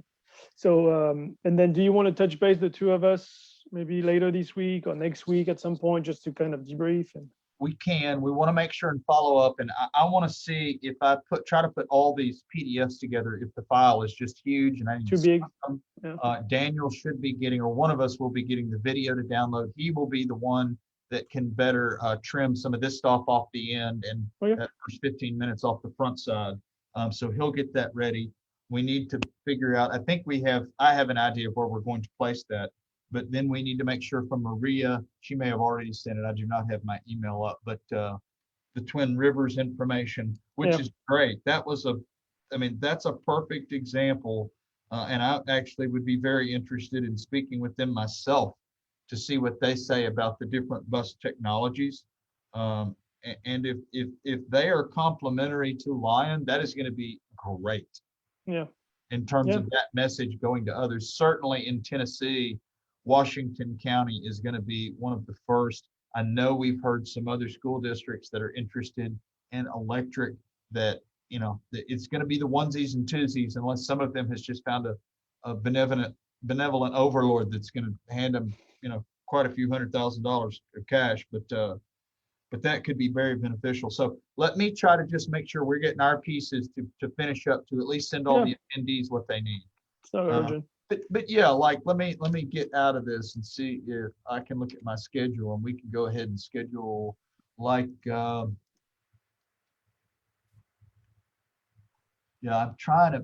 we have some proposal work going on, and that's one of the reasons I need to talk to Rose. But like maybe the 6th.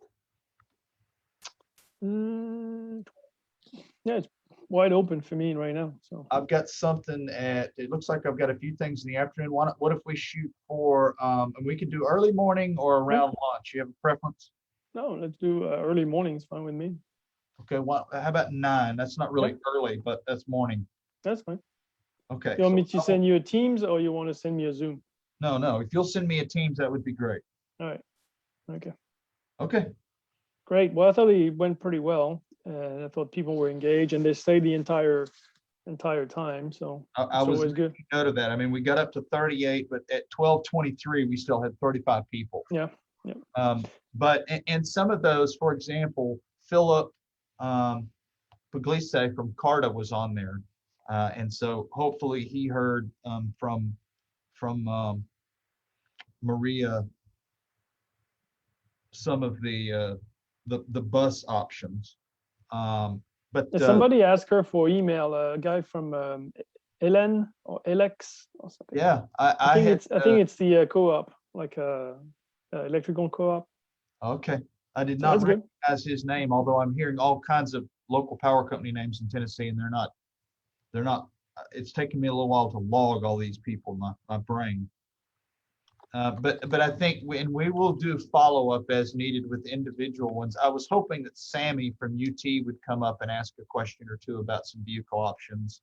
But some of what is going to take place after this is I'm talking to different clients. I'm going to refer to things like Ep&Co. I mean, if you want to spend $30,000 instead of $230,000 to get an electrified vehicle that might be a hybrid, then you have a low-cost pathway to make a vehicle help you reduce fuel costs. And I could have asked questions for another 30 minutes, but Simon mentioned the fact that I guess it was New York, were converting some older vehicles. Yeah. And as long as New York has the wherewithal, they can choose to do that. But one of the things that would help me, and I guess I can contact Simon to ask that is it just like Freightliner and International? What are the different brands that you could put this on? Because clearly his image and their website shows the vocations, what types of vehicles they want to do that on, and something that stops and goes more is going to have greater cost savings. But in my world, oftentimes people that are going to convert something, like if it were compressed natural gas or propane, they will only go a few years back to convert something. And it might be 2 or 3 years if you were lucky. He made it sound like it was like 7 or 8 years old. And if the rest of the vehicle's in good shape, I can see someone wanting to possibly do something that long if they think they're going to get another 7 or 10 years out of it. But so there's some follow-up questions I may have for a few of them afterwards as well.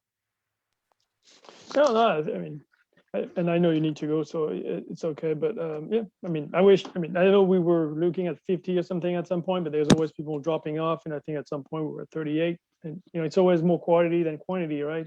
And I think some of them were good questions and people who know what they're talking about. So it's always better. But at less than $3,000 a piece to me, and that's something that Jay Price that works at the University of Tennessee, I could say, buy 2 of these and give them to police officers. Yeah. Get them out of their car and get them running around on that. Now, we happen to have more than our share of overweight people in Tennessee. Yeah. So we'll have to figure out the right officer that we want to put on the GB. But that's a good point. There will be some follow-up conversations, and hopefully that's where we can get into more of the individualized discussions. But it's funny that in this time, engagement with people and be closer to them and not being in your car or something. I imagine it would also resonate with people. But I would think people would like it, except for inclement weather.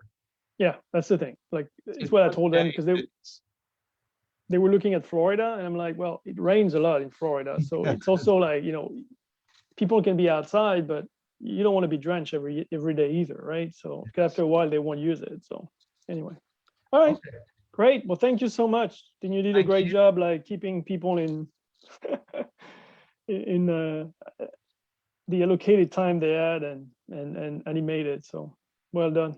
Thank you. Thank you. Okay, I'll talk to you next Thursday. All right. Thank you. Ciao. Okay.